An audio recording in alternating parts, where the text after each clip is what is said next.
गुबुन दोलोआ रायजोफोरखौ गोरोन्थि दैदेननो नाङा। गुबुन बिरोधी पार्टीनि दैदेनगिरिफोरखौ बुंदों गामिफोराव हाबनानै मिसलिडिं खालामनाङा।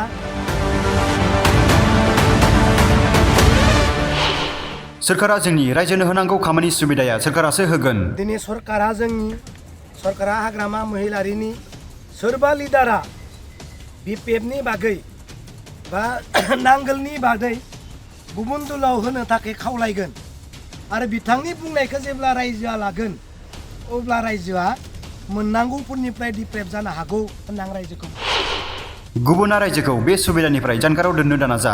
माने मोननांगौनिफ्राय बन्सित खालामनाङा होनना आं रायजोखौ बुंदों।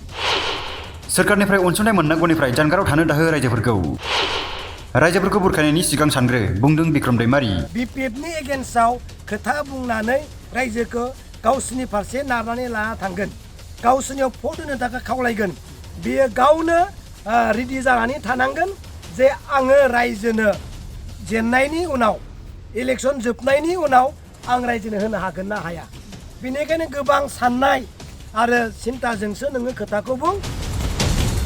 दिनै उदालगुरि जिल्ला भेरगाव बियाबनि सिङाव थानाय खासिया फोथाराव बिसायख'थि फोसावदिंनाय समाव बाथौ आर'ज खालामखांनाय उनाव ओनसोलनि रायजोफोरजों मोजां गाज्रि सावरायो। सावरायनाय समाव बिक्रम दैमारिया बुङोदि सोरखारा जोंनि रायजोनो होनांगौ खामानि सुबिदाया सोरखारासो होगोन। गुबुना रायजोखौ बे सुबिदानिफ्राय जानगाराव दोननो दानाजा। सोरखारनिफ्राय अनसुंथाइ मोननांगौनिफ्राय जानगाराव थानो दाहो रायजोफोरखौ बुरखायनायनि सिगां सानग्रो होनना ओरैबायदि फोरमायो।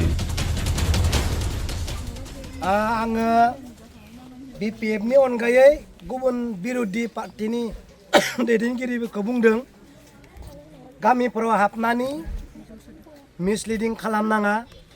दिनै सरकारा हाग्रामा महिलारिनि सोरबा लिडारा बिपिएफनि बागै बा नांगोलनि बागै गुबुन दलाव होनो थाखाय खावलायगोन आरो बिथांनि बुंनायखौ जेब्ला रायजोआ लागोन अब्ला रायजोआ मोननांगौफोरनिफ्राय डिप्रेभ जानो हागौ होनना आं रायजोखौ बुंदों, नङा होमबा?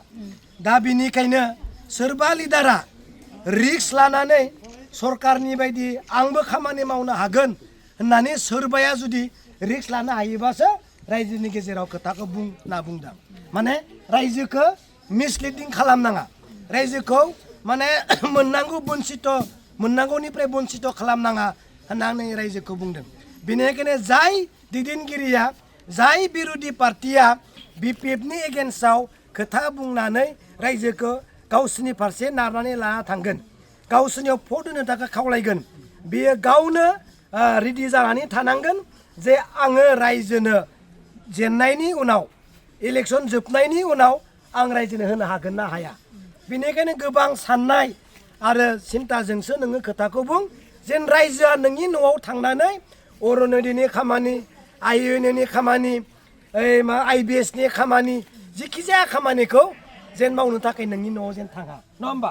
बेनिखायनो हाबोदान जा रायजोआबो बिपिएफनि अनगायै गुबुना जुदि फैयोब्ला बिनि खोथाखौ जेन लानाङा, लायोब्लानो बिनि मोनसे गाज्रि परिबेसा नोंसोरनि गेजेराव जागोन, दुखु मोनलायनाय जागोन। बेनिखायनो बै बिरोधी पार्टीनि दैदेनगिरिफ्राबो स्ट्रं जा जे आंनो होगोन, आंनो आइएनए होगोन, आंनो आइबिएस होगोन, आंनो बृद्ध बोरायनि खामानिखौ मावनो हागोन होननानै दायित्व लानो हानाय मानसियासो रायजोनियाव खोथा बुं बास ना। News desk BTC Live 12।